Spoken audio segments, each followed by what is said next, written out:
কোনো কারণ তো ছিল, সেটাই তো বলতে আসছি। কারণ মানুষ লাইফে নিজেকে ঠকাইতে পারে।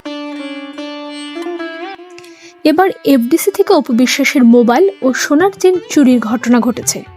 জানবো বিস্তারিত, একটু অপেক্ষা করুন।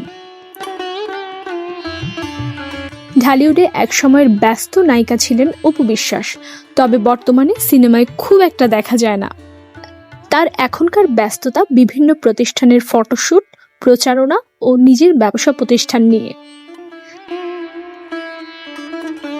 জানা গেছে কিছুদিন আগে এফডিসিতে একটি সংসদ সম্মেলনে অংশগ্রহণ করেন নায়িকা অপু বিশ্বাস।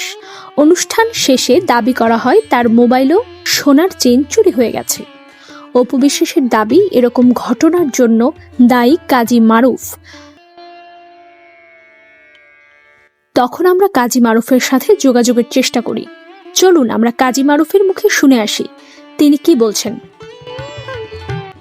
ওই দিন অপু বিশ্বাস পরের দিন আমাকে তার গলার চেন চুরি আর মোবাইল চুরির কেস দিল।